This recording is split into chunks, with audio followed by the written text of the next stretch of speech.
maraykanka markii ugu horreysay wuxuu si cad u xaqiijiyey macluumaadkii aan maanta oo dhan idinla wadaagaya ee ku saabsan in saacadii ugu dambeeyey xalay ay adeegsadeen diyaaradaha dagaal ee B1 loo yaqaano kuwaasoo duqeymo ka fuliyay gudaha dalka Iiraan.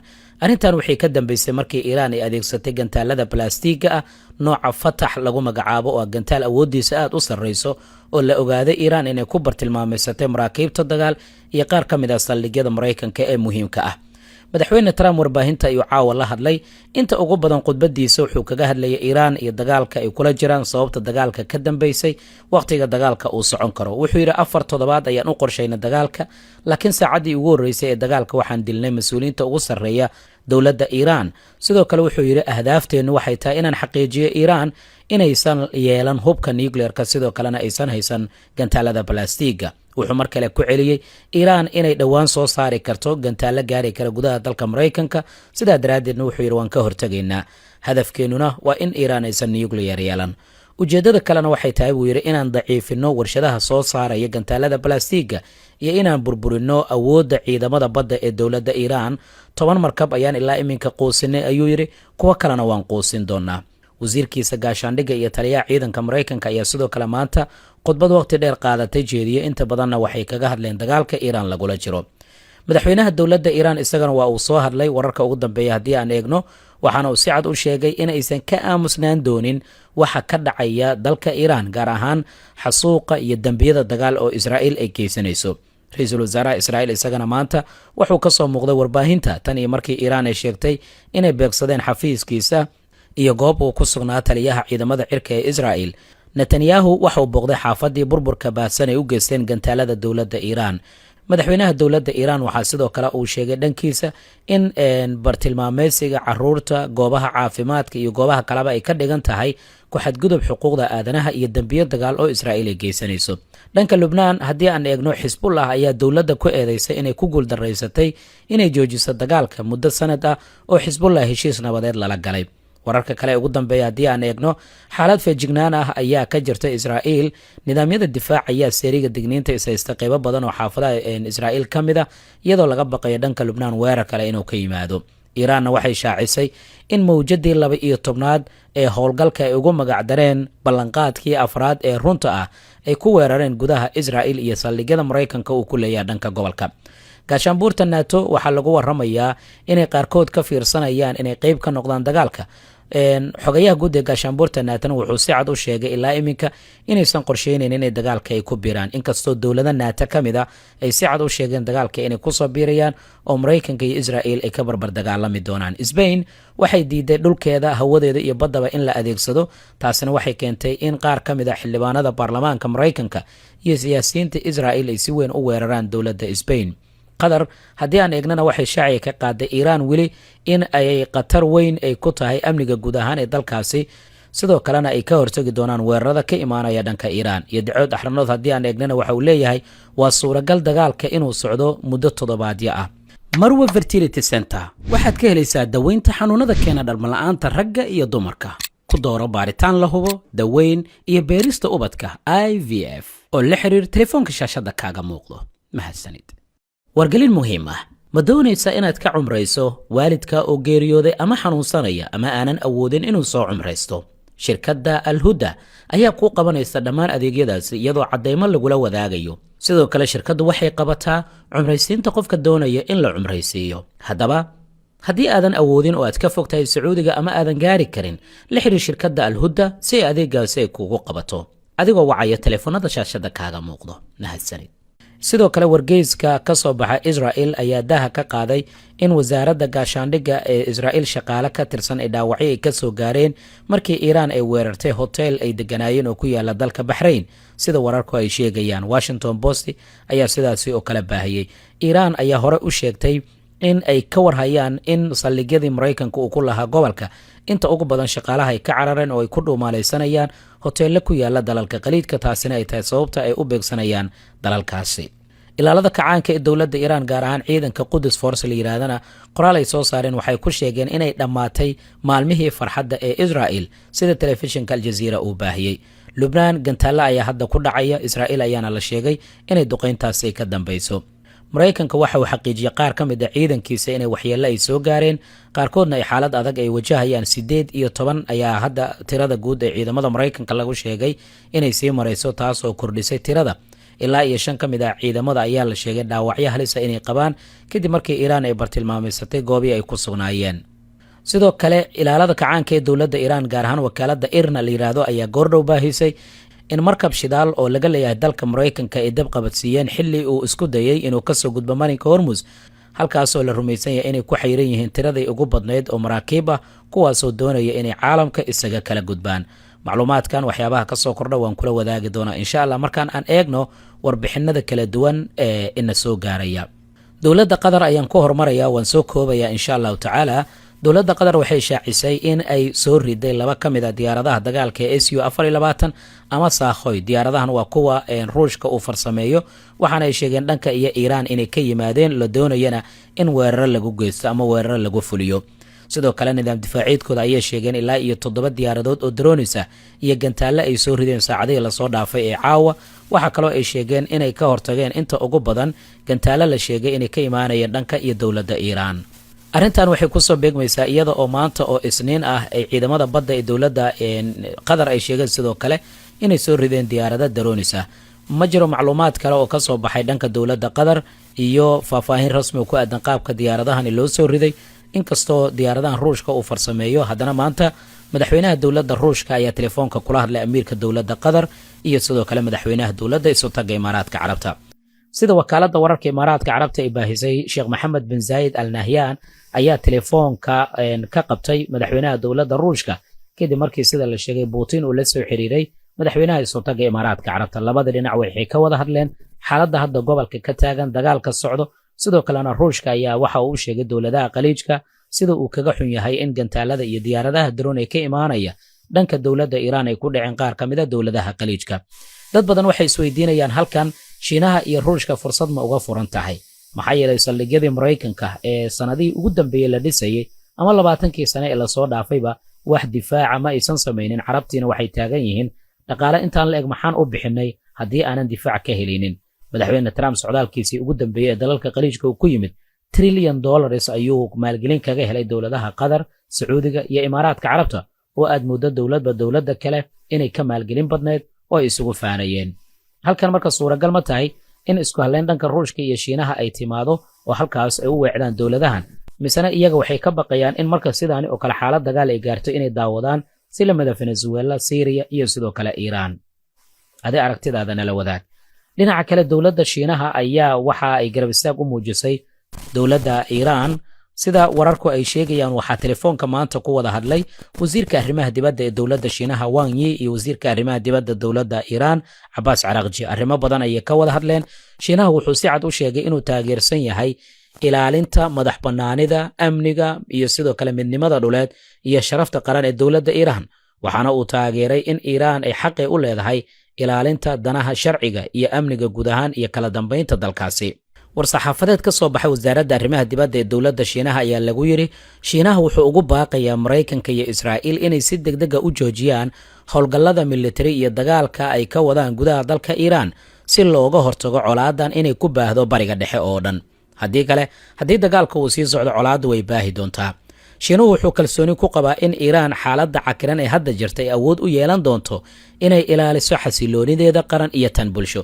sidaas ayaa war-saxaafadeedka lagu yiri. halkaas marka kalsooni weyn ayaa ka muuqata dhanka iyo dowladda Shiinaha. inkastoo taageerada Shiinaha aana si cad loo sheegin inay tahay mid military iyo inay tahay mid dhanka sirdoonka iyo macluumaadka. wasaaradda arrimaha dibadda ee dowladda Ruushka ayaa sidoo kale maanta ku sheegtay bayaan ay soo saartay in dhinacyada isku haya bariga dhexe loo baahan yahay inay ka tanaasulaan isticmaalka awoodda ama xoogga ama militariga si xal loogu helo khilaafaadka iyo inay u dhaqaaqaan xalinta arrimaha iyada oo loo marayo hababka diblomaasiyadda iyo siyaasadda. war-saxaafadeedyada labada dhinac marka waxaad moodaa inay qayb ka yihiin dadaalka la doonayo in lagu soo gabagabeeyo dagaalkan oo maalintii 3aad galay ilaa iminkana aanan xal loo helin. xitaa wadiiqadii diblomaasiyadda ayaad moodaa inay xiran tahay. ma ka dhigan tahay dowladaha Ruushka iyo Shiinaha in iyaga loo soo maray in Iiraaniyiinta laga dhaadhiciyo wada hadal maadaama madaxweyne Trump saacado ka hor uu sheegay in dhanka Iiraan wada hadal ay diyaar u yihiin isagana wada hadal uu doonayo si xiisadan ama dagaalka loo soo gabagabeeyo.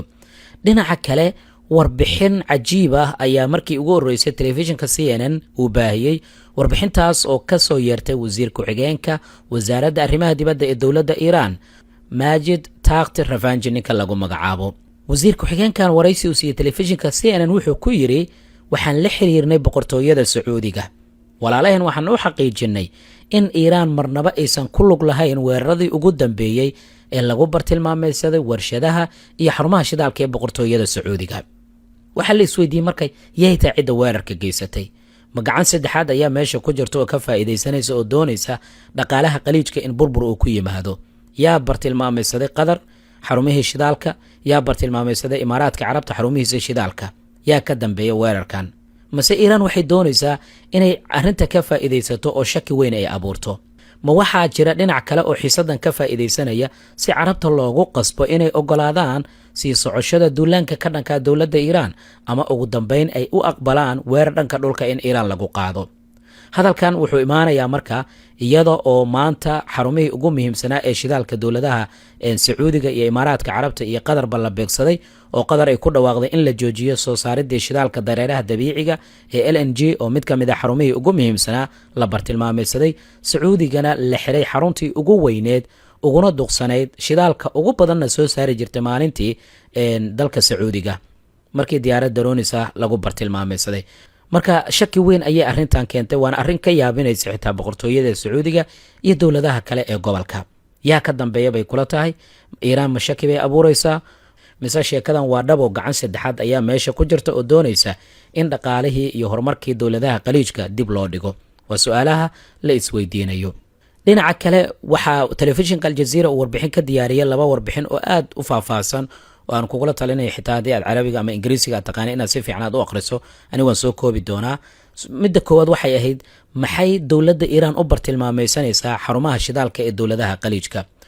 nuxurka haddii aan soo koobo maqaalkan oo aad u dheer oo falanqeeyaal iyo qabiiro ay ka qayb galeen qoridiisa iyo analyse galayntiisa ama falanqayntiisa, waxa uu nuxurka ku saabsan yahay Iiraan sababtay u bartilmaamaysanayso dowladaha qaliijka waa in dagaalka uu baaho meelo badanna uu gaaro, ugu dambeyn kaar cadaadis ahaan ay u isticmaalaan si lamid ah gacanka Hormuz oo kale, si ugu dambeyn dowladahan ugu qasbanaadaan inay xalka qayb ka noqdaan oo xal ay raadiyaan. laakiin haddii si toos ah loo dagaalamo iyaga saameyn arrinta aysan ku yeelan, waxaa maqaalka uu leeyahay waa adkaan lahayd in wada hadal iyo dadaallo ay hadday bixiyaan si lamid ah siday hadda u dadaalayaan.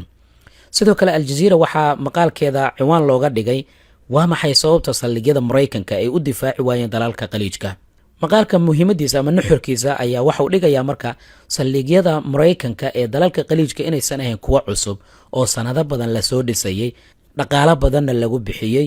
sidaa daraaddeedna falanqeeyaashu waxay aaminsan yihiin in Iiraan ay bartilmaamaysato dalalka qaliijka saldhigyada Mareykankana ay difaaci waayaan inay bannaanka keentay aragtidii ahayd in joogitaanka saldhigyada Mareykanka ama reer galbeedka ee dalalka qaliijka aysan bixin ilaalin dhab ah oo ay heleen dowladihii qaliijka, yacni difaac dhab ah. laakiin waxay sheegtay in waxqabadka iyo awoodda dowladda Iiraan dagaalkan ay ku muujisay. sidoo kalena maqaalka waxaa lagu yiri waxay arrintan bannaanka ay keenaysaa in dagaalka kadib la wada tashado lagana fakero ma waxay dani inoogu jirtaa inaan sidan kusii jirno mise xal kale ayaa la raadinayaa. marka dowladaha qaliijka qaarkood waxaaba taagan yihiin way inoo wanaagsaneed inay arrintan inagu dhacdo, maxaa yeelay hadda waxaan ogaanay xaqiiqada rasmiga iyo taagayin qaar ka mid ah dowladaha qaliijka.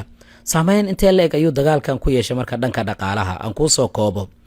dowladda Jarmalka waxaa lagu waramayaa inay joojisay in ka badan 450 duulimaad oo ay ku tagi lahayd 8 ka mid ah garoomada diyaaradood ee ugu waaweyn dalalka qaliijka. duulimaadkaas oo ilaa 5 bisha Maarso ah. sidoo kale in ka badan 137,000 oo rakaab ayaa gabi ahaanba laga joojiyey socdaaladii ay ku tagi lahaayeen magaalooyinka Abu Dhabi, Amman, Beirut, Doha, Dubai, Erbil oo Ciraaqa, Suleymaaniya iyo sidoo kale Tel Aviv, taasoo ka dhigan dhaqaale aad u tiro badan in halkaasi lagu qasaarayo. dhinaca kale markaad eegto qatar weyn ayaa waxaa hadda ay wajahaysaa dhanka cunnada, yacni dowlado badan oo qaliijka iyo wadamada kale ee caalamka marinka Hormuz ayaa inta ugu badan waxyaabo badan ay u soo mari jireen haddii ay soo dhoofsanayaan iyo haddii ay sii dhoofinayaanba. marka waxaa cabsi weyn hadda ay ka taagan tahay badqabka cunnadii isaga kala gudbi jirta caalamka, si gaar ahaaneed bariiska iyo shidaalka iyo saliidda iyo waxyaabaha la midka ah. arrintan waxaa sidoo kale lagu warramayaa inay saameyn ay ku yeelatay warshadihii soo saari jiray ee dhanka balastiigga iyo waxyaabaha la midka ah. saamaynta dhaqaale ee dagaalka uu keenay waxaa qayb ka ah in maraakiib badan ay hadda ay ku xaniban yihiin marinka hormus loo yaqaano, tamartiina gebi ahaanba ay istaagtay. waxaa soo baxaya sidoo kale in agabkii loo isticmaali jiray bacriminta beeraha gebi ahaanba uu istaagi doono, saameynna uu ku yeeshay dagaalka waqti xaadirkan, gaar ahaan agabkan oo qatar iyo sacuudiga iyo imaaraadka carabta ay u gudbin jireen ama ay u iibgeyn jireen wadamo badan sida indiya iyo brazil iyo dowladaha kale ee qaaradda afrika. sidoo kale dhanka dhaqaalaha marka la eego waxaa sar u kac weyn oo ku imaanaya qiimaha shidaalka oo wadamada qaaradda yurub hadda 50% ayaa la rumaysan yahay inuu sare u kacay. jarmalka oo kale markaad eegto 25 markab oo sida la sheegay ay leeyihiin 7 shirkadood oo dalka jarmalka laga leeyahay ayaa hadda ku xaniban biyaha gacanka khaliijka, umana suuragelayso inay ka gudbaan biyaha gacanka hormus si ay meelo kale ay u aadaan, waana suuragal inay wareeg dheer ay soo maraan. qiimaha dahabka ayaa 2% lagu waramaya hadda inuu sare u kac ku yimid sabab la xiriirta khilaafka ama dagaalka gobolka bariga dhexe ka socdo. waxay sidoo kale arrintan ay horseedi karaysaa in sare u kac weyn uu ku yimaado qiimihii maciishada maadaama dhaqdhaqaaq badan uusan jirin. aan dib ugu laabano wararkii ugu dambeeyay ee soo kordhay tan intii aan macluumaadkii kula wadaagayay.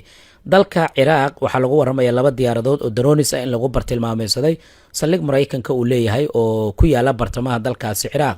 saldhigan oo balad lagu magacaabo kuna yaala gobolka salaaxudiin ee bartamaha dalkaasi ciraaq.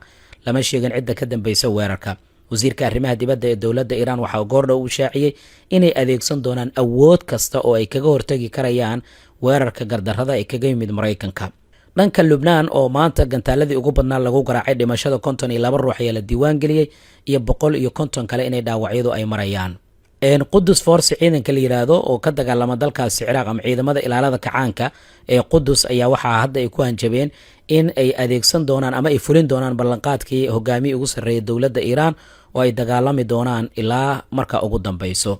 Mareykanka shaqaalihiisa ku sugan dalka Bahrain ayuu uga digay suuragalnimada in weerar ay kala kulmi karayaan Iiraan si lamida sidii maanta weerar ay kala kulmeen shaqaale la sheegay inay Mareykanka ka tirsanaayeen ama safaaradda Mareykanka ee dalkaasi Bahrain. waxaana hadda looga digay inay dhaqdhaqaaq badan aysan sameynin, waxaa lagu amray inay raadsadaan goobo amni ah oo halkaas ay ku sugnaadaan. waxaana war-saxaafadeed ka soo saartay safaaradda Mareykanka ee magaalada Manama oo caasimada dalkaasi Bahrain ah. arrimahan waxyaabaha ka soo kordha waan kula wadaagi doonaa. waad mahadsantahay. nabadgelyo.